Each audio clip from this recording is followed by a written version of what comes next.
Tout ce qui relève du discours, de la narration triste, douloureuse, axée sur la souffrance, sur le malheur, j'y suis totalement allergique. Est-ce qu'on doit utiliser la mémoire comme mur de lamentation ou alors est-ce qu'on doit utiliser la mémoire comme moteur? D'autant plus que moi, je dois beaucoup, en termes d'estime de moi, à l'identité antillaise. Quand j'ai découvert le génie intellectuel afro, ça a été par le biais de Frantz Fanon, Peau noire, masque blanc. Ensuite, Aimé Césaire. Si tu es un boxeur et que tu penses uniquement à ta défaite, comment tu vas trouver les ressources mentales pour ensuite remonter sur le ring et gagner? Ce n'est pas parce qu'on a des bonnes raisons d'être en colère qu'on a raison de se mettre en colère. La colère pousse les individus à agir au-delà de la rationalité. Je suis un orphelin, je ne cesserai de le répéter, de la langue. Eh bien, j'ai été à la conquête des mots et en lisant, en devenant boulimique de lecture, ce que Dieu te donne, le diable ne peut pas te le reprendre à condition, il y a une condition, que tu gardes la foi.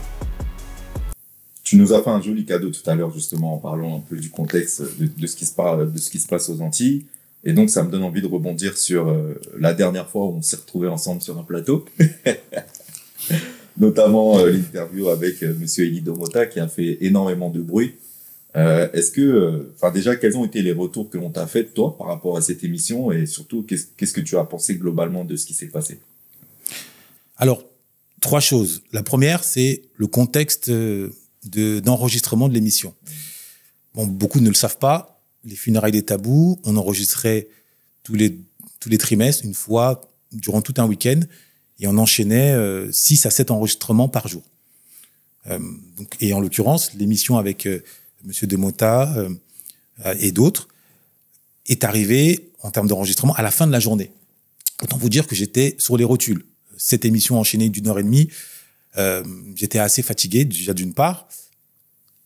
Et quand on est fatigué, l'irritation, la maîtrise de soi, la diplomatie commence à vaciller.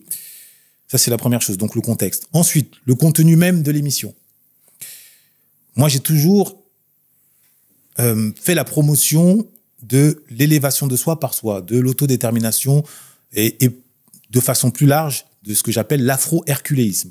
C'est-à-dire qu'à la différence de l'afro-calimérisme, tout ce qui relève du discours, de la narration triste, douloureuse, axée sur la souffrance, sur le malheur, j'y suis totalement allergique. Calimériste, voilà, ça c'est afro-calimériste. C'est incroyable, ça voilà. c'est un mot que tu as inventé. Oh oui, afro-calimériste. Calimero, si vous regardez bien, c'était une métaphore, mais regardez bien. C'était un petit poussin. Exactement. Il était de quelle couleur? Noir. Ah voilà. Oui, c'est vrai, avec un œuf sur la tête. Voilà. C'était pas pour rien. Une coquille d'œuf. C'était pas pour rien. Il était, vous voyez, psychologiquement, déjà, la couleur noire en Occident est associée. Voilà, on se plaint. Bon. Et c'est devenu, à l'échelle de notre communauté, une religion. Avec certains aspects positifs, très bien, c'est-à-dire la culpabilisation de l'autre, mais ça suppose, pour que ça fonctionne, comme c'est le cas en couple, par exemple, que l'autre éprouve un minimum d'empathie, d'affection pour nous. On le culpabilise pour qu'il agisse en notre faveur tant qu'on est dans une posture de faiblesse. Les enfants fonctionnent comme cela. Ah, papa, maman, il a fait ci, il a fait ça, là, là, là. T'aimes ton enfant, tu réagis. D'accord? Maintenant, arrivé à un certain âge, et ça touche tout particulièrement les hommes, parce que le conditionnement n'est pas tout à fait le même. Les hommes, quand ils sont enfermés dans cette logique-là, ben ça a des répercussions à l'ensemble d'une communauté. Je ne cesserai de le répéter. La victimisation, c'est le fait d'être victime, donc ça c'est indiscutable, mais de ne pas chercher à sortir de son état de victime par soi-même. Cette logique-là, quand c'est une femme, entre guillemets, compte tenu de l'éducation patriarcale, c'est normal. Une femme qui se plaint suscite de l'empathie, elle fait de la peine. Tandis qu'un homme qui se plaint, il fait juste pitié. Personne ne lui accorde, à part peut-être entre nous, mais à l'échelle internationale, personne ne lui accorde de l'attention. Regardez les frères qui se sont plaints parce qu'ils étaient sous les geôles en Libye. Dans la rue, quand Claudie Siard et Kémy Seba ont organisé un mouvement en dehors des afros, qui était présent? Mais justement, le lien, du coup, avec l'émission. Non, mais j'y viens. C'est que dans l'émission, les 15 premières minutes, Monsieur Domota, avec tout le respect que je lui dois sur le terrain de son humanité et de son parcours, il a commencé l'émission en nous plongeant dans des larmes et dans une tristesse incroyable, ce qui n'était jamais arrivé dans l'émission, pendant 20 minutes, en nous évoquant toute l'histoire. C'est son droit le plus absolu. Donc on s'est tu, moi le premier. très détaillée, mais une vraie peinture de ce qui s'est passé historiquement. Une vraie peinture de ce qui s'est passé historiquement, c'est indiscutable. Et c'est là où on mesure le rôle de la mémoire. Est-ce que la mémoire doit nous servir uniquement à évoquer le passé, ou alors doit nous servir à construire l'avenir? C'est un enjeu capital. Est-ce qu'on doit utiliser la mémoire comme mur de lamentation? Et là, je prends le propos de Omutunde Kalala, paix à son âme. Ou alors, est-ce qu'on doit utiliser la mémoire comme moteur? C'est tout l'enjeu. Pour moi, le vrai débat se situe là. Manifestement, M. Domota estime que la mémoire doit d'abord être un mur de lamentation, en espérant, en s'appuyant sur le droit aujourd'hui, crime contre l'humanité, rapporté à l'esclavage, que ça va avoir des répercussions positives en termes de réparation, notamment. Bon. Donc, il joue cette partition-là. Il n'y a pas de problème. Ensuite, il y a le bras de fer avec Philippe Fabignon, qu'on a tous vu, où Philippe Fabignon se fait l'écho d'un bruit qui est souvent évoqué concernant la communauté afro-caribéenne, notamment l'assistanat, l'économie de comptoir, tout ce que vous voulez. Très bien. Monsieur Domota bondit, le prend mal, estimant que c'est déjà déplacé. C'était justifié d'après toi ou pas qu'ils le prennent mal? Moi, personnellement, je considère que dans un débat contradictoire, à partir du moment où il n'y a pas d'insulte verbalement formulée, si tu le prends mal, c'est que tu réagis comme un enfant. Ok, ok. Et ça, c'est valable pas avec M. Domota, avec tout le monde. Et j'estime que ça fait le lien, ou ça fait écho à la citation de Senghor. « Oh, l'émotion est nègre ». En fait, c'est pas l'émotion est nègre, c'est l'émotion est infantile. Et il se trouve que beaucoup d'afros, surtout les hommes, sont enfermés dans cette infantilité, compte tenu à la fois de la mémoire de souffrance et en même temps du manque de mots, ce qui n'est pas le cas de M. Domota. Si tu me permets juste, Frangin, là-dessus, je dirais ensuite, une fois que tu auras intervenu, parce que je vais te laisser parler aussi, ce que j'ai pensé de l'émission, mais dans l'introduction de ton propos, tu places le contexte en expliquant que tu as fait beaucoup d'émissions ce jour-là, et du coup, la fatigue peut expliquer le fait que, voilà. J'allais y venir, c'est la troisième point. Voilà. Mais je te dis ça pourquoi? Parce que on pourrait te reprocher, sans avoir cette information, que tu as cédé aussi à l'émotion. Parce que on ne t'a jamais vu perdre quelque peu, j'utilise des gros guillemets, le contrôle. Ok? Là, ça a été le cas. Et on ne sait pas ce qu'il en a été de la réalité de la journée de Monsieur Domota. Donc finalement, ce que tu mets là en exergue, en parlant en plus d'émotions nègres, etc., je ne sais pas dans quelle mesure on peut l'appliquer à ce monsieur dont on l'a juste vu comme ça à distance. On sait pas. Peut-être que lui aussi peut expliquer le pourquoi ce jour-là il a cédé. Alors après, on me dira que oui, on le sait, plutôt émotif. On l'a déjà vu s'épancher dans quelques émissions, etc. Mais tu vois un peu où est-ce que j'en viens? Je vois très bien et je t'en remercie de cet élément de précision, et ça m'oblige à évoquer le troisième point. Le troisième point, donc mon cas propre. Donc il y a eu Philippe qui a d'abord mis un peu de piment dans la discussion, ça fait un peu réagir M. Domota, qui a tout de suite brandi le mépris et le discours colonial, en tout cas porter l'accusation. Donc déjà, c'est difficile de prolonger un débat quand on t'accuse de porter un discours colonial. C'est une analyse ad hominem, c'est compliqué. Admettons, c'est son droit. Quand est venu mon temps de parole, j'ai voulu contourner un petit peu cette tension, mais en mettant quand même les pieds dans le plat. Et à ce niveau-là, j'ai manqué de diplomatie. Je dirais non pas mon calme, mais de diplomatie, où je n'ai pas pris de pincettes pour lui faire comprendre que de l'extérieur, est-ce qu'il n'avait pas l'impression que ces revendications relevaient d'une demande de Père Noël, dans le sens où, de façon purement rationnelle, quand tu demandes au fort, au dominant, de partir d'une terre que tu estimes être la tienne, au nom du droit des peuples à décider de son propre destin, voté par la Société des Nations, il n'y a pas de problème. Mais qu'au passage, dans les revendications, tu ajoutes une volonté d'exiger du dominant qu'il construise le pays avant de partir et qu'il te donne les clés d'un pays construit, pour moi, déjà de un, il n'y a pas eu d'exemple dans l'histoire, ça n'a jamais existé. Un dominant qui construit, c'est-à-dire qui dit « Ok, je vais te reconstruire ta maison, je vais mettre tout à neuf et ensuite je vais partir ». Ça n'a jamais existé, mais admettons, ce qui n'a pas existé hier peut exister demain, il n'y a pas de problème. C'est ce qu'on appelle la créativité, c'est ce qu'on appelle la nouveauté. Mais à côté de ça, sans contrainte, sans moyen de pression, je vois pas non plus comment y parvenir. Donc simplement se contenter de réclamer pour moi, c'est enfermer la nouvelle génération, parce que c'est plus le cas de Monsieur Domota, mais dans cette posture victimaire et passive.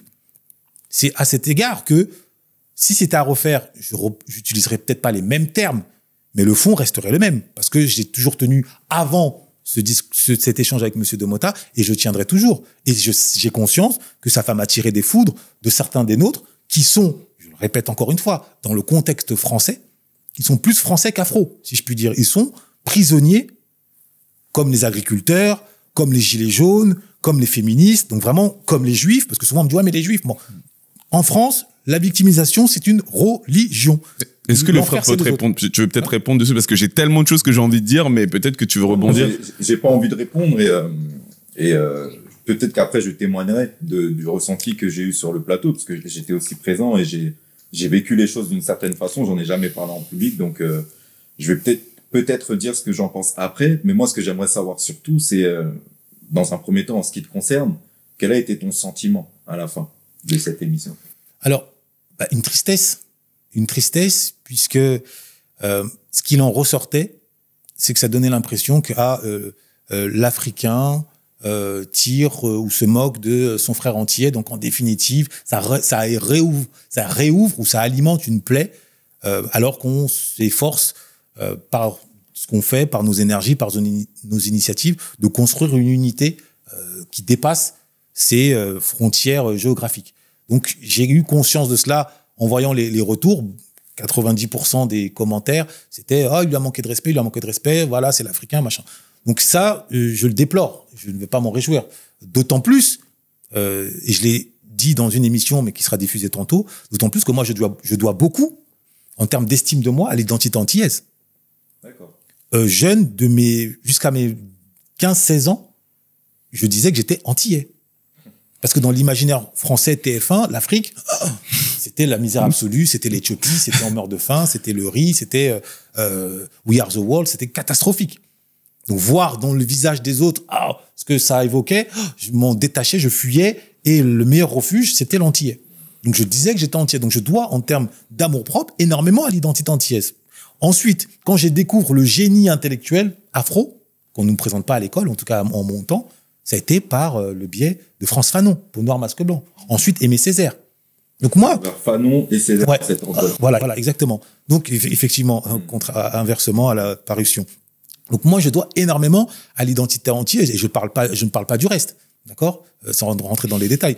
Je crois qu'on a compris. Voilà, d'accord. Donc moi, je dois énormément. Donc, le fait que j'ai pu renvoyer aux yeux de bon nombre de frères et sœurs, surtout des frères, cette image de l'Africain perché sur son trône africain là-bas de Wakanda, une forme de mépris ou de dédain, évidemment, ça ne m'a pas réjoui.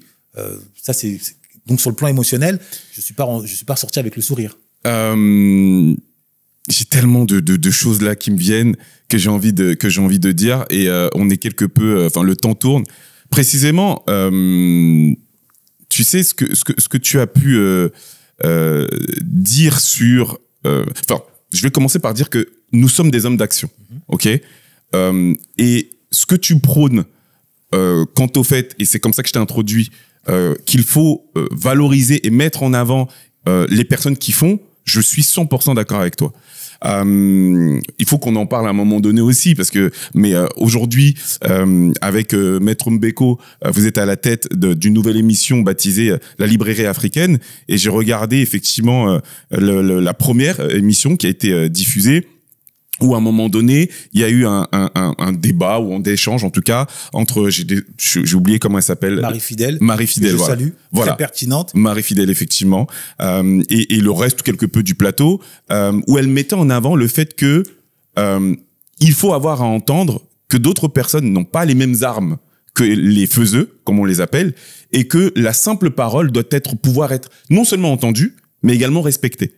Et ce que tu dis de Monsieur Domota, sachant ce qu'il représente, sachant les personnes qu'il représente, moi, c'est vrai que j'ai été très mal à l'aise quand j'ai regardé cette émission. Tu reconnais donc la fatigue, tu reconnais peut-être avoir manqué, je veux pas dire de tact, mais de diplomatie. De diplomatie, voilà, dans la manière dont tu lui as posé la question. Mais les revendications que sont les siennes, et j'aimerais que tu me dises ce que tu en penses, quand tu dis que ça n'a jamais existé dans l'histoire, est-ce que ça n'a pas existé dans la création du pays d'Israël? Est-ce qu'à un moment donné, il n'y a pas un peuple, de par ce qu'il a subi, qui a été en capacité de demander réparation? Et ce qui s'est passé? Parce que finalement, ce qu'il demande avec des mots, là où toi tu dis, ce serait peut-être mieux d'avoir de l'action. De l'action, déjà, ça pourrait être intéressant aussi de savoir quelle typologie d'action, tu vois, parce que le constat de dire, ouais, mais il n'y a pas d'action, mais tu vois, quelles sont les pistes que tu verrais? Est-ce que c'est pas quelque chose qui a déjà existé par ce biais-là? Alors, la question est terminée? Ouais. Alors, très bon exemple. L'exemple d'Israël. L'exemple d'Israël, État récemment né, bien que ancestralement existant, en tout cas reconnu en 1948.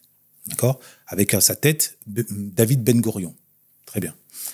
Maintenant, l'État d'Israël n'aurait pas pu voir le jour d'un point de vue géopolitique sans la déclaration de Balfour, 1917, obtenue et signée par le baron Rothschild en Angleterre. Mais par quel biais? Comment ce baron, donc incarnation de l'élite juive, a-t-il pu obtenir de l'Empire britannique, puisqu'à l'époque on parlait d'Empire, cette validation, en tout cas cette autorisation officielle? Et d'ailleurs, c'est à la source de tension, puisque les Arabes aussi ont obtenu de l'autre côté une autre promesse pour leur participation à la guerre, donc il y a eu un jeu de dupes. Toujours est-il que comment l'élite juive a pu obtenir cette autorisation? Est-ce qu'elle l'a obtenue en pleurant ou en disant on a souffert? En partie. Donc c'est pour ça que j'ai dit victimisation, ça ne veut pas dire qu'on n'est pas victime. On est victime. J'insiste encore là-dessus. Maintenant, il y a celui qui est uniquement victime et qui attend qu'on vienne l'aider. Et puis il y a celui qui est victime et qui participe, à défaut de pouvoir lui-même sortir de son état. Bon. Eh bien, c'est la deuxième option que les Juifs ont su déployer. Pourquoi? Parce qu'un certain Chaim Weizmann, c'était un scientifique grâce à qui l'armée anglaise a pu prendre le dessus sur l'armée allemande puisqu'elle avait créé des armes, des munitions extrêmement efficaces. Et c'est son apport scientifique, intellectuel, donc on en revient au logos, qui a été reconnu par l'élite anglaise, par le gouvernement anglais, et en guise de récompense, ils lui ont dit « Ah, tu as été une force pour nous, tu nous as aidés concrètement, qu'est-ce que tu veux ?» En guise de retour, de renvoi de l'ascenseur, qu'est-ce que tu veux? De là, il a dit non, moi je veux rien, excepté un foyer, un refuge pour mon peuple. Donc c'est comme ça que de façon factuelle, la première pierre d'Israël a été posée. Ça, c'est le premier élément. Donc c'est pas juste la revendication. Il y a eu d'abord une action forte. Ensuite, en 1948, Ben Gourion, il obtient l'aval de l'ONU, mais en tordant le bras. C'est lui-même qui a il a sauté sur l'occasion, il a déclaré, et puis mis devant le fait accompli, les alliés, ils ont dit, OK, d'accord, on valide. OK? Ça, c'est la deuxième option. C'est-à-dire activiste, factuel. Il n'a pas dit... En étant dans les institutions. En étant dans les institutions, merci. Donc, il a participé à l'entrisme. C'est-à-dire que s'élever, se mettre à la table des dominants, faire partie des décideurs et imposer sa décision. Après, on pourra discuter sur la manière, mais en tout cas, il y est parvenu. Et enfin, un troisième point. Et d'ailleurs, c'est ce qui remplit de fierté les Israéliens localement. Et c'est ce qui occasionne une forme de mépris à l'égard des Palestiniens. Vous allez voir n'importe quel Israélien, il va vous dire « Non, mais attends, nous, on a construit un pays sorti du sable. » Ils vont vous dire ça. Après, vous pouvez être d'accord ou pas. Ils sont convaincus que c'est par leur propre sueur, leur propre ingéniosité qu'ils ont sorti de terre un pays. Voilà leur conviction absolue. Donc, je suis pas en train de prendre parti. Je dis juste leur position d'ordre psychologique. Donc, à aucun moment... c'est discuté et, c'est bien que tu le précises parce que, voilà, c'est discuté, largement. Et encore aujourd'hui, les universités, israéliennes font partie de quelques-unes des plus réputées à l'échelle du monde. Donc, il y a cet investissement massif dans l'éducation qui s'inscrit dans l'autodétermination. Maintenant, pour revenir aux réparations, oui, le peuple juif a obtenu et continue à obtenir réparation financière de la part de l'Allemagne, de la part, en partie des États-Unis, qui sont leur premier soutien, mais pour des raisons plus mystiques et géopolitiques que purement, j'allais dire, financières. Les États-Unis ne devaient rien aux Juifs d'Europe qui ont terminé dans les chambres à gaz, contrairement à l'Allemagne. Qu'est-ce que tu inclus dans le mystique? Le mystique, c'est que dans la logique américaine, l'Amérique, c'est la deuxième terre promise. Maintenant, cette terre promise ne peut éclore ou ne peut s'épanouir qu'à la condition, dans leur logique, d'être main dans la main avec les Juifs. Tu m'apprends quelque chose. Voilà, c'est pour ça que les gens ne comprennent pas. Mais d'où tient cette alliance indéfectible? Elle est d'abord d'ordre religieuse. C'est que le peuple américain qui est protestant, qui a été chassé d'Europe, les protestants, reconnaît, entre guillemets, dans les Juifs leur frère aîné pour la faire courte. Okay. Et par conséquent, si mon frère aîné a dû a mal à partir à l'autre bout du monde, il faut le soutenir. Coûte que coûte. Ça, c'est la première. Leur terre promise, les Américains. Ah oui, God bless America. God bless America. Dans tous les cas. Voilà leur logique, c'est ça. Donc pour eux, nous, ce qu'on voit comme un génocide, eux, ils le voient comme une conquête, mais une conquête autorisée par le Très-Haut. Voilà, parce que les Indiens, eux, ne croyaient pas au Dieu monothéiste, donc ils ont subi la loi du monothéisme. C'était des mécréants. Voilà. Merci pour cette lumière vraiment sur Israël. J'aurais pu te parler du Libéria. En gros, ce que je veux dire, c'est que on a un homme qui, partant de lui et de plein d'autres, incarne quelque chose. Et c'est vrai que cette émission a donné le sentiment, en tout cas moi, je parle pour moi, parce que j'ai même pas lu les commentaires et tout, j'ai entendu qu'il y avait eu un peu de... Mais ça m'a énormément gêné. Moi, j'apprécie le fait que tu expliques le contexte, même si tu restes sur tes positions par rapport à ce que tu penses quant à l'action menée par ce monsieur et son action, on va dire ça comme ça. Mais je dois avouer que c'était gênant et que je peux comprendre que beaucoup l'aient mal pris.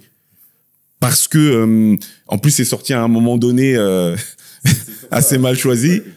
Vas-y, mon frérot. C'est que déjà, c'est super intéressant ce qui se passe ici parce que on a deux personnes qui étaient présentes, mais deux acteurs différents dans cette conversation, même deux personnes avec des identités différentes et peut-être même et sûrement même, c'est sûr, des pensées différentes. Et puis quelqu'un qui était hors de la scène. Et moi, j'ai regardé. Je suis viewer. De la plupart des personnes. Ah ouais. C'est découvert ce qui s'est passé. Ouais. Déjà, il y a quelque chose de très important qui, selon moi, est capital à rappeler, c'est que l'émission sort dans un contexte aux Antilles où ça pète. Mais ça veut pas dire qu'on venait de tourner l'émission. L'émission a été tournée plus de 6 mois avant la sortie de l'épisode. Donc, de l'extérieur, ça peut être perçu comme, mais pourquoi ils peuvent avoir cette façon de penser? En fait, je suis sûr que si on avait tourné l'épisode à ce moment-là, au moment de tout ce qui s'est passé, le débat et les conversations auraient été amenées totalement autrement. Arrête-moi si je me trompe, mais je suis persuadé de cette réalité déjà. Est-ce que toi, tu es d'accord avec ça ou pas? Oui, indiscutablement, l'actualité nous aurait, en tout cas à titre individuel, m'aurait imposé un regard beaucoup plus empathique, puisque là, en l'occurrence, j'aurais pensé au R, qui est un congénère, voire même un petit frère, plus qu'à Elie de Mota, qui pour moi représente l'ancienne génération. Et je prolonge mon propos, ça peut heurter. Moi, je me réclame de la révolution. Il n'y a pas de révolution politique sans révolution intellectuelle. À ce niveau-là, Gramsci est l'un de mes mentors, ainsi que Frédéric Douglass. Et la révolution des mentalités, c'est le complexe d'Oedipe. C'est qu'à un moment donné, l'enfant doit tuer le père. L'enfant doit tuer le père. C'est-à-dire qu'Elie de Mota, avec tout le respect qu'on lui doit, il a peut-être pas le bon logiciel de pensée. C'est tout ce que je dis. Après, on peut accepter ou pas, mais moi, c'est tout ce que je dis. Quand je vois les compétences de bon nombre de frères et sœurs des Antilles ici, parce que ceux que je connais, je côtoie, ils vivent en métropole principalement. Si on les maintient dans cet état d'esprit selon lequel c'est l'État français qui doit tout faire, que nous, on doit juste attendre, alors je caricature, mais grosso modo, plutôt que de se dire, même si c'est plus facile à dire qu'à faire, que avec la Nekao School, avec Didier Mandin de la NHA, avec d'autres, on a la puissance économique, en tout cas, on est dans cette logique-là d'éducation et de construction. Eh bien, on peut venir sur ce terrain-là, d'abord institutionnel, parce que les Antilles, rien ne se fait sans la centralisation parisienne, on le sait. D'abord institutionnel, ensuite localement, Même s'il y a plein de barrières, hein. Je dis pas que c'est tout rose et qu'il suffit juste de se lever et de mettre une cravate et d'aller autour de la table pour imposer des choses. C'est pas ce que je dis. Je dis simplement que tout part du discours et de la perception et de rapport au réel. Le verre, il est à moitié vide ou tu le vois à moitié plein. Pour le voir à moitié plein, même s'il y a qu'une seule goutte, tu peux te dire, je vais rajouter une deuxième goutte, une troisième goutte, si tu t'inspires de la volonté positive. Je m'arrêterai là-dessus. Quand j'ai évoqué les 15 minutes de lourdeur émotionnelle imposée initialement par la prise de parole de Monsieur Domota, pourquoi je l'ai déploré? Parce que pour moi, traduisait tout un état d'esprit. À partir du moment où tu t'enfermes dans un discours douloureux, comment veux-tu ensuite, toi, surmonter ça de façon positive, de façon conquérante? Si tu es un boxeur et que tu penses uniquement à ta défaite, comment tu vas trouver les ressources mentales pour ensuite remonter sur le ring et gagner? Voilà ce que je dis. Je ne dis pas, encore une fois, je ne dis pas que c'est facile. Je suis pas là avec mon costume à Paris et dire faites ci, ça. C'était pas facile. Je dis simplement qu'une nouvelle génération doit rompre avec ce logiciel de pensée victimaire qui, s'il peut être utile à d'autres, parce que, comme je l'ai dit, tu peux être victime, tenir un discours victimaire, mais à côté de ça, faire partie des instances de décision. Donc tu joues sur la culpabilisation pour obtenir des réparations, pour obtenir, regardez, LGBT. Sur Netflix, ils sont partout. Bon. Au nom du principe d'égalité. Donc, je ne remets pas ça en cause. Moi, ça me regarde pas. Il n'en demeure pas moins que ils sont dans les instances de décision. Quand tu n'es pas dans les instances de décision, tu ne peux pas te permettre. Si vous voulez, la victimisation ou le discours larmoyant, c'est un luxe que les afros ne peuvent pas se permettre d'adopter.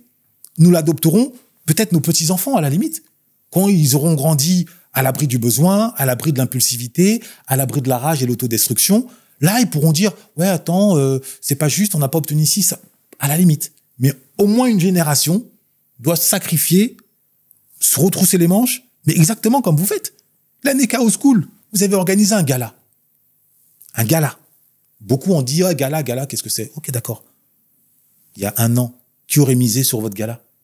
Vous-même, vous avez eu des doutes la veille, j'ai suivi vos commentaires. Voilà. Pourtant, à l'arrivée, que ça a donné quoi? Exceptionnel. Maintenant, est-ce que vous avez attendu que X, Y, Z viennent vous aider à organiser? Vous êtes entre vous. Et ça rentre même dans ce qu'on a voulu installer immédiatement en développant l'émission des funérailles des tabous. C'est ça. C'est sortir de la victimisation et se responsabiliser autour d'une notion, c'est l'excellence. C'est ça. Peu importe son domaine d'activité, ça a été notre credo.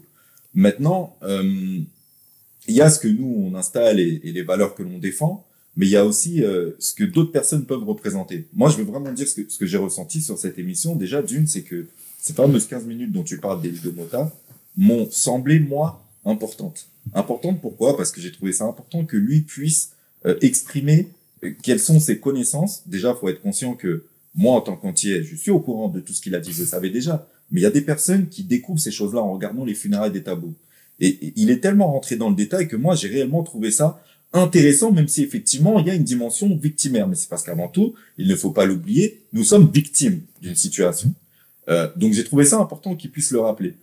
Ensuite, j'ai trouvé que la porte d'entrée qu'a emprunté Philippe a été quelque peu blessante de par la personne. Voire insultante.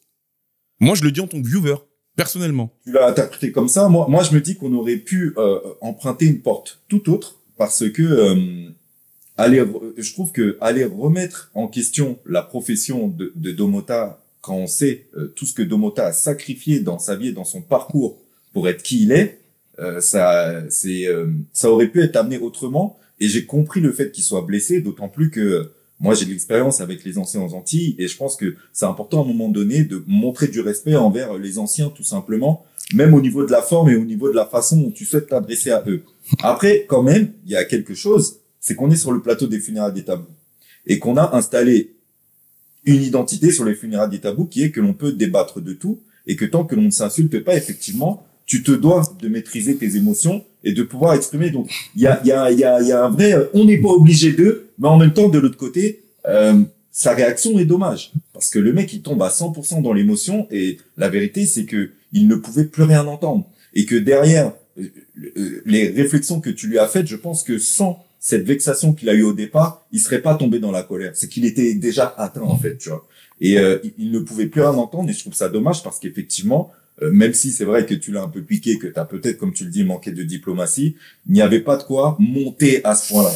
Pour moi, il n'y avait pas de quoi, et donc je me suis vraiment retrouvé gêné parce que j'ai trouvé qu'au départ, on aurait pu prendre une porte d'entrée différente dans ce qu'on avait à lui dire, et que par la suite, il aurait pu aussi contrôler ses émotions. Pourquoi? Parce qu'au final, on a calé devant la porte d'entrée et on n'a pas pu développer sur ce qu'il y avait de plus important à développer sur cette émission. Ça veut dire, ok, nous sommes victimes. Maintenant, qu'est-ce que l'on est capable de mettre en place pour se responsabiliser et à tout niveau, et que ce soit d'un point de vue psychologique, d'un point de vue lecture, d'un point de vue financier. En fait, on n'a pas pu y aller. C'est ce qu'on attendait de cette émission. Voilà. Et je me suis vraiment senti frustré. C'est pour ça que je parle presque pas dans l'émission, tu vois. Je me suis senti frustré. Je me suis dit, c'est dommage. Et au-delà de ça, c'est ce que j'ai ressenti, mais il y a aussi les retours derrière.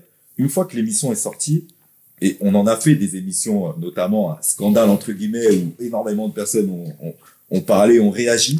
Mais ça a été la première fois qu'il y avait autant de personnes qui venaient me voir dans la rue et qui venaient me dire, mais les gars, qu'est-ce qui s'est passé? Et je ressentais vraiment la blessure dans le cœur et dans les yeux des gens. Ils avaient pas envie de voir ça, en fait, tu vois. Et donc, voilà, pour toutes ces raisons-là, j'ai trouvé ça dommage. Après, aujourd'hui, avec du recul, je me dis que, c'est peut-être nécessaire de voir ce qui, aujourd'hui, peut encore nous faire défaut, et qu'on se doit de s'améliorer sur tous ces niveaux-là. Tout ce qui a été vu peut être amélioré de la part de tous les acteurs. C'est vraiment ce que je ressens. Je pense qu'après, peut-être que tu as un petit retour à faire par rapport à ce que j'ai dit, mais ce serait bien qu'on puisse avancer vers l'aspect financier. Parce que de toute façon, effectivement, on arrive sur la fin. Non, mais introduis alors du coup sur l'aspect financier. Tu voulais peut-être. Ouais, parce que du coup, on va vraiment essayer de faire des raccourcis, mais du coup, toi aujourd'hui, tu développes ton activité essentiellement en tant que animateur et également formateur. Où est-ce que tu en es par rapport au programme que tu es en train de développer? Ça fait combien de temps que tu le programmes et en quoi ça consiste exactement? Alors, avant de répondre, je clôture le sujet précédent qui a quand même son importance et je sais qu'il va faire couler beaucoup d'encre et il va faire réagir et pour des raisons légitimes. Moi, je résumerai mon propos à une phrase que je ne cesse de marteler à mes élèves. Ce n'est pas parce qu'on a des bonnes raisons d'être en colère qu'on a raison de se mettre en colère. Ça, c'est une règle absolue des dominants. Tu peux avoir toutes les bonnes raisons du monde de te mettre en colère dès lors que tu cèdes à la colère, en sachant que la colère, c'est un démon intérieur. Il est très rare que tu agisses de façon positive pour toi. Ça, c'est la première chose. Si vous retirez la colère du monde, 80% des prisonniers ne sont pas en prison. La colère pousse les individus à agir au-delà de la rationalité. Je ne parle pas uniquement de M. Domota, qui, par ailleurs, est très intelligent, très cultivé, a un combat à mener, donc je ne remets pas ça en cause. Simplement, les effets de la colère, on a vu ce que ça peut donner, que ce soit sur lui, que sur moi, sur d'autres. Donc je referme cette parenthèse et je m'excuse auprès des frères et sœurs des Antilles qui ont perçu dans mon rôle, dans le rôle de l'émission, une sorte d'attaque en règle à l'endroit de la cause qu'il incarnait. C'était absolument pas notre intention. En tout cas, ce n'était pas la mienne.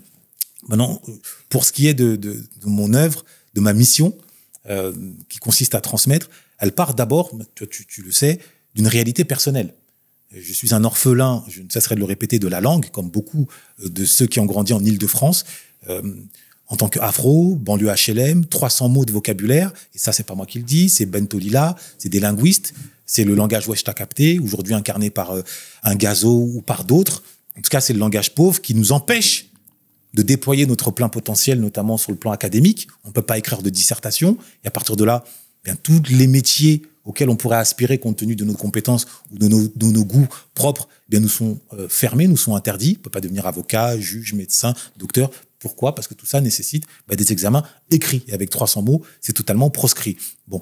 Eh bien, j'ai mis en place, une fois que je suis sorti de ces 300 mots, au contact d'un juge qui m'avait pris de haut et qui m'a plongé devant cette réalité, qui m'a incité moi-même ensuite à aller à la conquête des mots, eh bien, j'ai été à la conquête des mots et en lisant, en devenant boulimique de lecture, eh bien, j'ai commencé à noter toutes les expressions et les tournures de phrases, à les répertorier.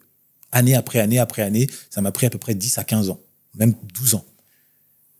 Et à l'arrivée, je réalisais que, bon, déjà, moi, j'étais devenu un nouvel homme, et ça se traduisait aussi dans le prolongement avec mes vêtements, ma manière d'être.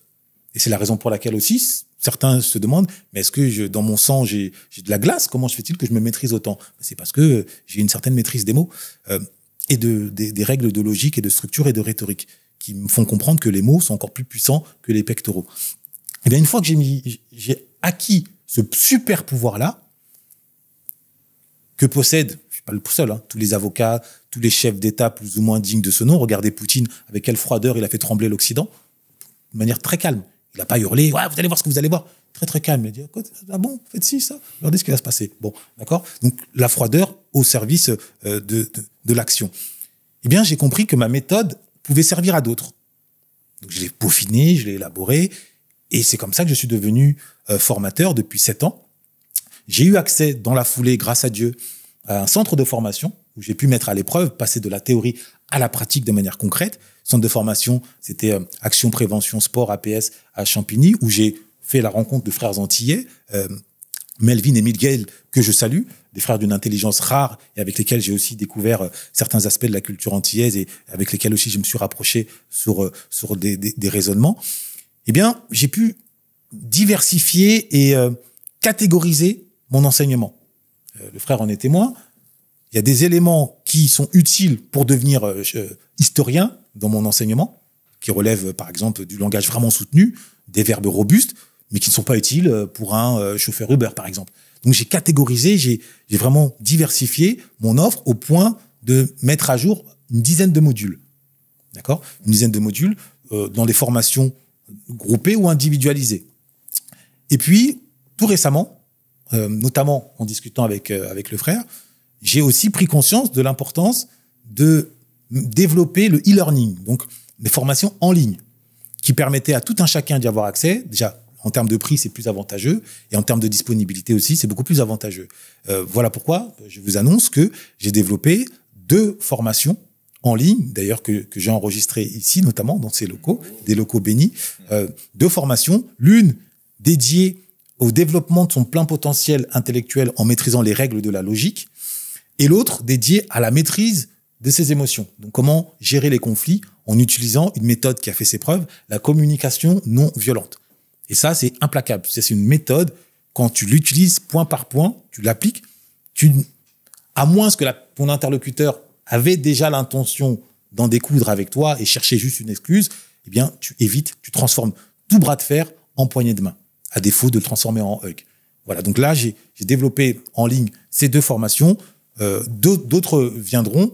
Voilà un petit peu comment je me développe, des ouvrages et un petit mot autour de la librairie africaine, initié principalement, bien que j'ai ma grosse pierre à l'édifice, par le frère Mbeko, que j'ai rencontré particulièrement au micro des funérailles. Mbeko, je le connaissais pas d'avant. Il y a eu un coup de cœur intellectuel que je pense réciproque, et je me dois quand même de parler du frère, qui parle beaucoup des autres, il parle pas toujours, peu parle de lui. Moi, je tiens quand même à lui rendre hommage. Pourquoi ? Parce que on reconnaît la valeur des gens, des proches, de ton cercle, durant la tempête, durant des tensions.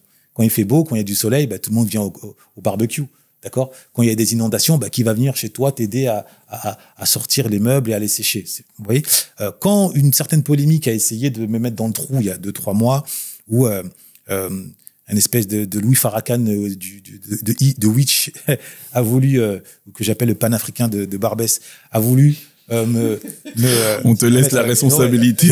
Ouais. A voulu par envie, jalousie, je ne sais pas, mais comme il n'a pas forcément d'exposition, son discours ne porte pas, et pour cause, son discours n'est porté que par la haine, il a tenté de me faire passer pour un imposteur. Très bien.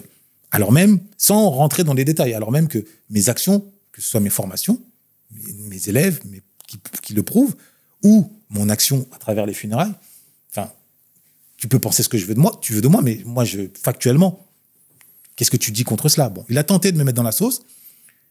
Compte tenu de la sensibilité de notre communauté et que certains déjà me voyaient, comme tu dis, de façon un peu distante, oui, ils m'accusaient d'être condescendant, puis ils se sont dit, ah ouais, je savais. Donc, il a réussi à entraîner une certaine croyance collective contre moi. Donc, ça crée une certaine tempête, en particulier sur les réseaux sociaux ou certains réseaux sociaux. Eh bien là, il y a eu 2 types de réactions parmi les gens autour de moi. C'est comme du temps où on traînait, moi je suis des années 90, je suis né en 81, donc je suis des années 90, et à l'époque, on traînait en bande. Et pas toujours pour les bonnes raisons, d'accord ? Donc parfois, il y avait des embrouilles, surtout dans le 91, là où j'ai grandi, à Vigneux. Les spécialistes des embrouilles, c'est Grigny-la-Grande-Borne. Bon, petite parenthèse. Et donc, on traînait en bande. Et parfois, il y a dans les embrouilles, comme on dit, ça se tape. Maintenant, quand ça se tape, même si tu n'es pas à l'origine de la bagarre, mais que tu vois un de tes sauces, un de tes gars sûrs se taper, tu sautes dedans. Tu réfléchis pas. Tu dis pas, t'as tort, t'as raison, peut-être que t'aurais pas dû. Tu y vas. Et peut-être après, une fois que l'embrouille est passée, tu vas dire, frérot, la prochaine fois, quand même, évite. Bon. Maintenant, à l'inverse, si tu ne sautes pas dans l'embrouille, et que quand l'embrouille se termine, qu'est-ce qui se passe? Tu penses pouvoir encore marcher, ça devient compliqué. Eh bien, c'est ce qui s'est passé. Il y a eu d'un côté Philippe, de l'autre côté Mbeko. Quand Philippe prend la décision publiquement, comme dit l'autre, de me jeter sous le bus, ah oui, les propos de mon animateur et autres n'engagent que lui, alors on a travaillé ensemble depuis 1 an et demi, on a effectué tournage sur tournage, il a vu ma production, on a discuté en amont, bref. Donc là, tu te dis, ah ouais, donc on embrouille, au lieu de venir d'abord faire bloc, tu décides tout de suite de dire, ah non, moi je suis pas dans l'embrouille, je suis pas dedans. Alors que Mbeko, lui, il a fait corps. C'est même pas juste il est venu dans l'embrouille. Il a fait corps, il est venu mettre sa carcasse, et dire, ah, vous voulez toucher frérot, venez d'abord me toucher. Donc humainement, déjà ça, c'est quelque chose qui, moi, me parle. Donc Mbeko, il est de cette trempe-là. On peut lui reprocher plein de choses, on peut lui reprocher l'emploi du mot macaque, bien qu'il s'en ait déjà expliqué, il s'en expliquera encore. On peut lui reprocher plein de choses. Certains lui reprochaient l'Ox, pas moi. On peut lui reprocher. Mais en revanche, humainement, sur ce terrain-là, moi, j'ai trouvé quelqu'un qui savait me soutenir, pas simplement pour les principes, parce qu'on avait travaillé ensemble, mais aussi parce qu'il me connaissait en privé. Il savait bien que cette accusation ne tenait pas la route et qu'elle était surtout animée par un antisémitisme. Un noir catholique ou protestant, ça passe. Un afro-musulman, ça passe. Un afro-juif, c'est un traître. Ah, forcément, il travaille pour le lobby. Alors, si en prime, il est au micro de Radio Juive et qu'il se permet de porter une critique sur B11-1, sur Dieudonné ou sur Kémy Séba, alors que dans l'interview, je critique l'ensemble de la société française, parce que ça fait écho à mon livre « Balance ta haine », alors là, il faut le brûler au pilori. Eh bien, là-dessus, Mbeko, lui, il a su répondre présent, et ça m'a permis, et je remercie encore à ces panafricains de Barbès, d'avoir mis sur la table ce conflit, parce que ça me rappelle une chose, et je m'arrêterai là-dessus, ce que Dieu te donne, et à votre contact aussi, j'ai pu le confirmer, le diable ne peut pas te le reprendre. Ce que Dieu te donne, le diable ne peut pas te le reprendre à condition, il y a une condition, que tu gardes la foi. C'est la foi le vrai moteur. Avant le logos, avant la rationalité, en tout cas pour les croyants, c'est d'abord la foi. Parce que il y a les épreuves de la vie qui surgissent. Et si tu ne restes pas stable, si tu as vraiment la foi, tu ne dois pas trembler. Dès lors que tu sais que tu n'as pas commis d'actes négatifs, qu'il n'y a pas de retour de karma, quoi. Si tu es droit dans tes bottes, tu es dans ta mission, mais qu'il y a des foudres, tu restes stable, tu sais que c'est le diable qui est en train d'agir, mais Dieu est plus puissant que le diable. Si tu cèdes, par contre, au doute, tu commences à paniquer, c'est que tu n'avais pas la vraie foi. Et à ce moment-là, peut-être que tu mérites même une forme de petit châtiment. Donc moi, je suis resté serein, je suis resté stable. Et résultat, non seulement j'ai pu m'expliquer au cercle chaud, au micro du cercle chaud, et les gens ont relativement bien entendu mon explication, d'autant que j'avais prédit dans mon livre, dont j'ai lu un extrait, cette polémique, de 4 ans auparavant, et de 2... On avait même parlé avant qu'on sorte le premier épisode des funérailles d'État. Voilà. Je savais qu'on allait tomber dessus un jour pour ça. Voilà, d'accord. Et en prime, la librairie africaine, qui correspond davantage à mon ADN. Les funérailles, j'étais heureux à l'initiative de Régis Katayali, qui est quand même le fondateur des funérailles des tabous et à la fois de Business Africa. J'étais heureux d'y participer, de contribuer. Initialement, j'étais pas censé être l'animateur. Ça s'est fait, c'était un concours de circonstances. Après, j'y ai plus ou moins pris goût. Pour autant, c'était pas non plus l'espace le plus idéal pour moi pour faire vraiment la promotion de la lecture des mots. Preuve en est, vous regardez certaines de vidéos, quand je mettais en avant la lecture, ah c'est bon Herman avec les livres, ah c'est bon, machin, bon. Très bien. Alors j'ai contribué, je pense qu'on a abordé beaucoup de tabous, j'ai donné de ma personne, parce que je venais pas en mode touriste, on a beaucoup travaillé, en amont j'ai beaucoup travaillé pour essayer d'offrir des angles d'analyse assez qui se voulaient pertinents. Pour autant, on arrivait à bout de souffle, en tout cas pour moi, intellectuellement, j'arrivais en bout de souffle, alors que la librairie africaine, pour moi, je suis comme un poisson dans l'eau. C'est vraiment lire ou mourir, c'est notre mot d'ordre. Donc la fin de ta participation, en tout cas au funérailles des tabous, est due à, je sais pas si je peux parler de conflit, mais en tout cas une mésentente humaine. Est-ce que sans ce drama, on va l'appeler comme ça, t'aurais continué au funérailles des tabous? Et enfin, je sais pas si toi, Frangin, tu veux en parler publiquement, mais qu'est-ce qu'il en est de ta participation? Ah, gars, je vais pas te lâcher non plus. Donc, je laisse d'abord le frère répondre et après, on clôturera sur cette question. Mais est-ce que tu aurais continué du coup? Alors, j'aurais certainement pu continuer parce que j'ai pas de boule de cristal. Hein. Encore une fois, on ne pleure pas sur le lait renversé. Ce qui est arrivé et ce n'est pas pour rien. Il y a aussi la volonté divine. Hein. Dieu te donne ce que tu dois avoir et pas toujours ce que tu veux avoir. Donc, volontairement, oui, j'aurais pu. Maintenant, est-ce que je devais continuer? Manifestement, non. C'est ce que je déduis. Okay. Manifestement, non. Comme je l'ai dit, il y a la dimension humaine. Peut-être que cet événement a révélé, réellement, a fait tomber un masque et a révélé une distance, en tout cas en termes de principe. Et au passage, encore une fois, je l'ai dit, sur le terrain intellectuel, j'avais le sentiment d'être dans un costume trop serré pour moi. Et c'est aussi les raisons pour lesquelles, parfois, on disait, il est condescendant ou alors il nous saoule. Parce que c'était pas l'ADN. Si on parle d'un tabou et que moi je viens, je dis oui, il faut lire tel livre parce qu'il y a telle référence, les gens disent mais on s'en fout de ça. Parle-nous du tabou. Alors que dans lire ou mourir, la base, c'est d'abord la lecture. Et ensuite, on rentre dans des sujets d'actualité. Mais on revient avec des références littéraires afro, mais pas que. Vous allez voir des surprises. Il y a des références littéraires venues des quatre coins du monde et des chroniqueurs venus aussi des quatre coins du monde. Ok. Pour répondre. Si tu veux pas répondre, t'as le droit de pas répondre. Hein. Je trouve ça très bien de le dire là. Je trouve que c'est même le lieu. Le droit pour en parler. Moi, ça résonne chez moi ce que tu dis quand tu dis qu'aujourd'hui tu te sens comme un poisson dans l'eau, parce que c'est exactement ce que j'ai ressenti quand on a commencé à produire et à créer nos épisodes Can We Talk. Et les choses se sont agencées un peu plus tôt pour moi auprès de l'aventure des funérailles des tabous pour différentes raisons. On n'a pas toujours été tous alignés en interne, mais je trouve que ce sont des histoires qui doivent rester en interne. Et grosso modo, ce qui essentiellement en ressort, c'est que les funérailles des tabous, on a développé cette émission dans un certain état d'esprit. C'est vrai qu'au départ, la personne qui trouve le nom et le concept, c'est Régis, qui très rapidement s'oriente vers toi. Bon, je viens d'apprendre que c'était quelqu'un d'autre qui était prévu pour en tant qu'animateur, mais moi, en tout cas, de ce que j'ai perçu... C'était Hervé? C'était Hervé, la première personne que Régis s'est approché. Non, alors Régis se rapproche de moi suite à mon clash avec Patrice Carteron. Personne n'avait osé clasher Carteron, moi je l'ai clashé, ça a fait du bruit, ouais, Carteron il a vacillé. Bon, donc Régis voit ça, il dit tiens, c'est qui le frangin là, il est habillé comme Louis XVI, il secoue le grand boxeur. Donc il me sollicite et il me soumet le concept. Directement j'accroche, on chemine ensemble pendant 1 an.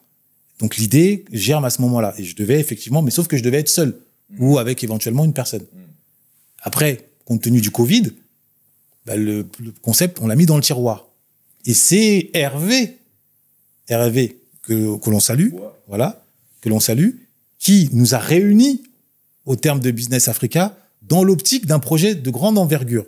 Et c'est autour de la discussion riche que Régis, qui était présent lors de la réunion, a réveillé le projet en disant, mais attends, là, la discussion qu'on a entre hommes, c'est les funérailles des tabous.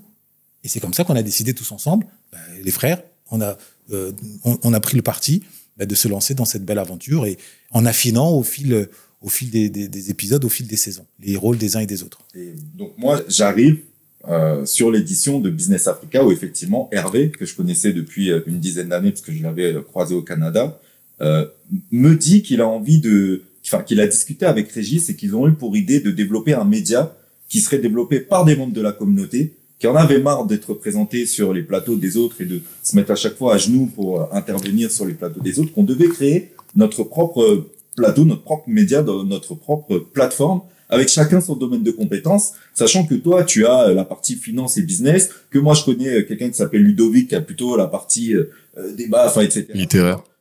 Lui, à titre personnel, qui avait plutôt la partie sportive, Hervé, Stomy Bugsy, qui avait la partie plutôt spiritualité. Et l'idée, c'est que l'on puisse chacun développer notre émission au sein d'une structure commune. Et donc, franchement, moi, l'idée, elle me botte de fou. Donc, on y va, let's go à 100%.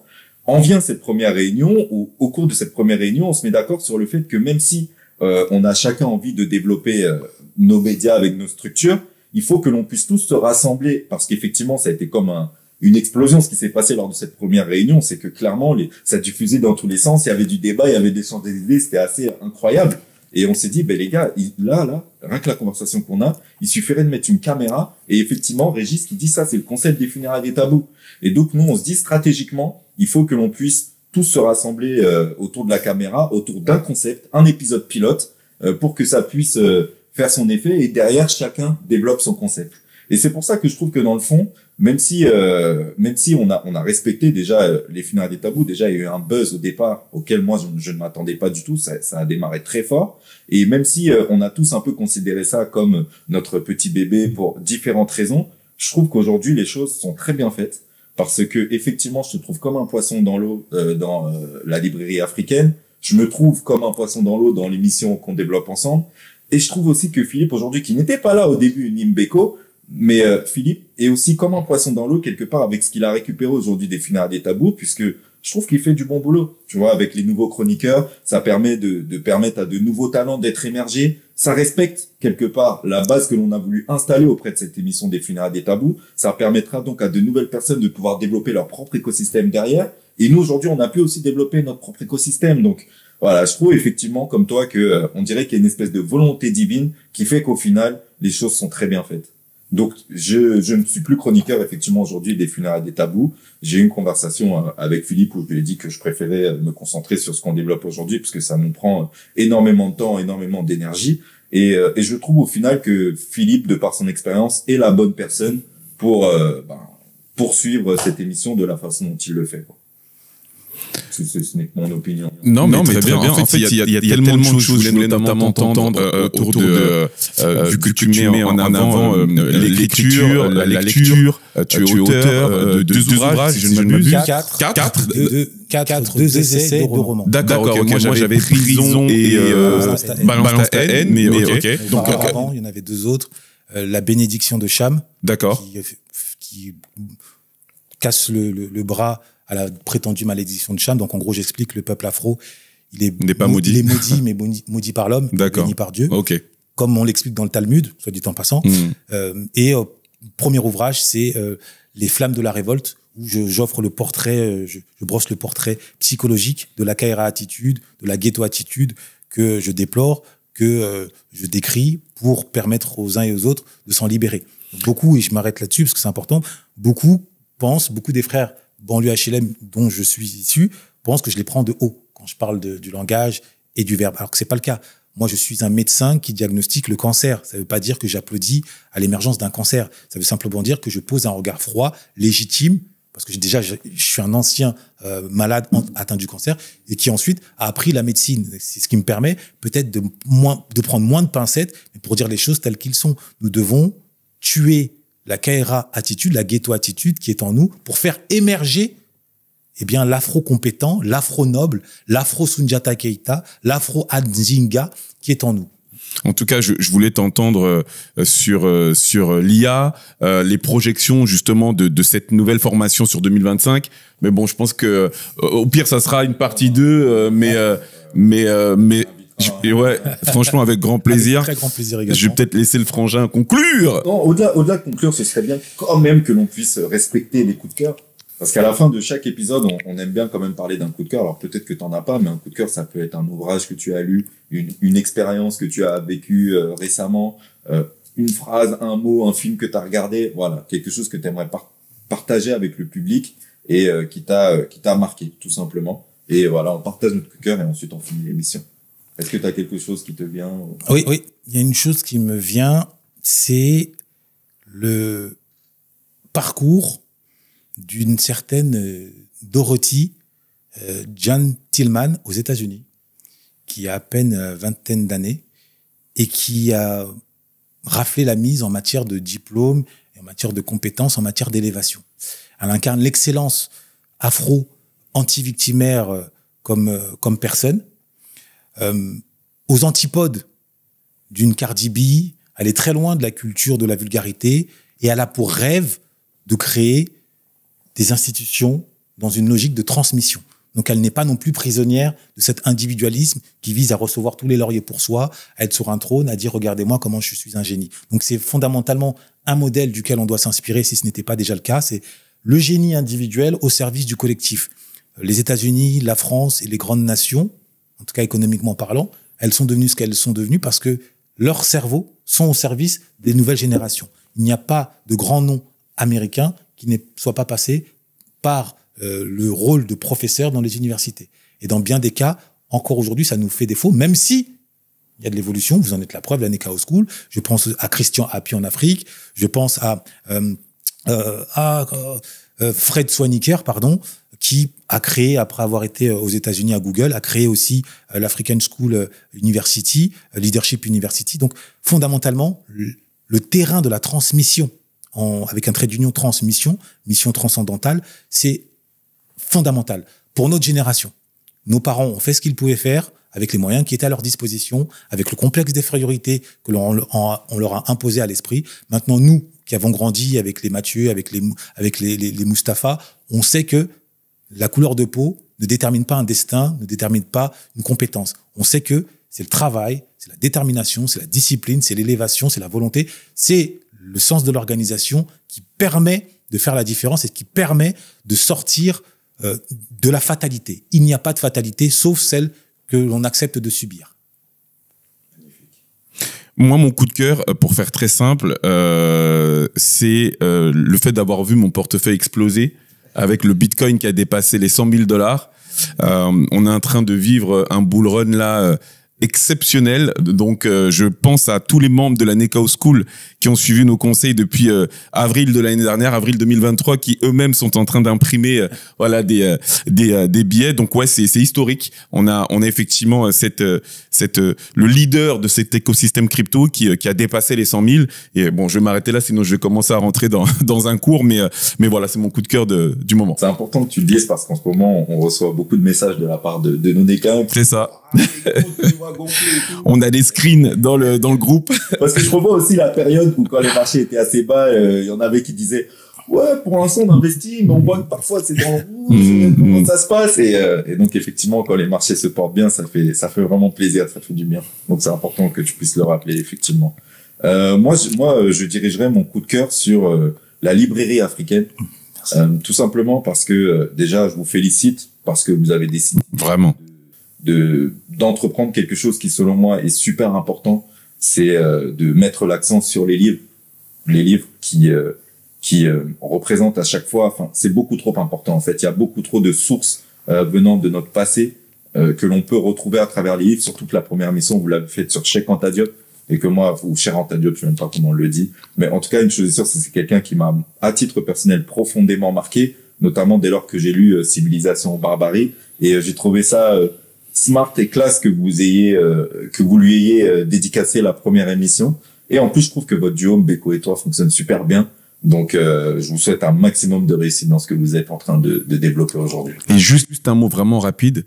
Ce que j'aime beaucoup, et peut-être ce qui pouvait manquer au Funérailles des Tabous, c'est le fait que vous soyez en partenariat avec, rappelle-moi, alors j'allais dire librairie. Présence africaine. Présence africaine. L'Institut de la librairie historique Présence africaine. C'est ça. C'est pas juste une émission où on distribue de la valeur, on va plus loin en mettant en avant en plus, vous l'avez bien mis dans la deuxième émission là, vraiment en avant en expliquant que c'est une librairie qui date, qui est tenue par des frères, par des sœurs, et ça me fait plaisir parce que on parle tout le temps d'action, on est dans l'action. Donc bravo. Et merci, et ce n'est que le début, donc je rends hommage à notre partenaire, la librairie Présence africaine, qui est une institution qui a vu naître la négritude, avec à sa tête Paulette Nardal, qui était l'initiatrice, bien qu'on ne connaisse que Césaire, Damas et Senghor. Madame Diop, qui aujourd'hui, sa fille, tient les rênes d'une main de maître. Je tiens aussi à saluer, à rendre hommage l'équipe de la librairie africaine. On a évoqué le frère Mbeko, il ne faut pas oublier le frère Mac, à la sœur Marie-Fidèle, et ceux qui sont davantage dans l'ombre, Manuela, Samuel et Dembélé. C'est le Fabulous Five, pardon, que l'on constitue, et les meilleures choses restent à venir. Vous n'imaginez pas ce qu'on vous a concocté. On a déjà enregistré une 15aine d'émissions, et en permanence on se remet en cause avec un écosystème qui s'élargit. On a Présence africaine, mais il y a d'autres partenariats qui se présentent, il y a d'autres idées qui se présentent. Il y a un ouvrage que je suis en train de rédiger qui va pas tarder. Il y a Mbeko également qui rédige le sien. En clair, on est là où on devait être au moment où ça devait se produire. Merci aussi à toutes celles et ceux qui m'ont apporté des marques de considération à tout moment, depuis le début, parce que ça vaut de l'or, hein, faut quand même toujours le rappeler. C'est bien beau d'être devant la lumière, mais ceux qui nous voient dans l'ombre et qui nous donnent du soutien, de la force, comme on dit, avec un sourire, avec un compliment, croyez bien que on n'est pas blasé. Au contraire, c'est du carburant. La route étant encore longue, on a conscience que, on parlait peut-être tout à l'heure en coulisses, l'importance de s'inscrire sur une logique de temps long, ce qui fait beaucoup défaut au nôtre. On est enfermé dans l'immédiateté, dans la fin du mois et pas toujours dans la fin de la décennie, alors que c'est le temps long qui permet à un peuple de s'élever. Hein. Le temps ne pardonnons pas ce qui se fait sans lui. Donc vraiment, merci à tout ce public, à tous ces frères et sœurs qui nous donnent de la force, tout en étant exigeants, hein, tout en portant une critique constructive. Maintenant, pour toutes celles et ceux qui considèrent que mon chapeau, ma veste, ma cravate traduisent une escroquerie, pour tout cela, je ne vous en veux pas. Je vous souhaite juste de vous trouver vous-même. Et à ce moment-là, vous vous libérez de ces émotions négatives qui, moi, ne m'atteignent pas, mais qui vous enferment hélas, dans l'absence d'élévation. Puisque c'est des transferts que, on sait, hein, la psychologie nous l'enseigne, c'est des transferts que vous opérez. Donc vraiment, je vous souhaite de vous trouver dans la lumière et pas rester dans l'ombre de la négativité. Je prends le relais simplement pour conclure par rapport à ce que tu disais, notamment par rapport à la reconnaissance. Et mesdames et messieurs, j'espère que vous avez apprécié cette émission. Sachez que votre reconnaissance ne passe pas cette fois-ci par la caisse, comme le dit Tanguy, mais indirectement si. En l'occurrence là, la caisse, c'est du like. Donc si vous avez été impacté par des choses qui ont été dites ici, si vous avez regardé l'émission jusqu'au bout, likez, c'est super important. Veuillez partager également à 3 personnes autour de vous, rien que ça, hein, ça peut être votre mère, votre ami, c'est super, hyper important. Nous, sachez que votre visibilité nous permet de continuer à développer votre émission et d'avoir des invités de qualité comme Ludovic ici. Donc voilà, et vous-même vous le savez, si vous avez besoin à un moment donné d'améliorer quelque peu vos finances, comprendre les bases, les stratégies, comme l'a expliqué Monsieur Tracy Enzo, l'appel est gratuit, donc vous pouvez cliquer sur le lien juste en dessous. On se dit à la semaine prochaine pour un prochain épisode, avec un invité de qualité. Allez, ciao tout le monde. Merci beaucoup, Frangin. Merci les frères, merci Loïc, merci Tracy, merci à vous tous. Restez connectés. La Harvard de l'éducation financière vous attend. Éduquez-vous. Si, au passage, vous voulez également apprendre la maîtrise de la logique, du logos, des mots pour prendre en main votre destin, que ce soit au niveau de votre poche, de votre esprit, pour vos enfants, pour maîtriser vos émotions au travail, pour ne plus être un paillasson, et puis, par extension, pour avoir une force d'action. Et vous savez ce qu'il vous reste à faire. Où est-ce que le lien est disponible ?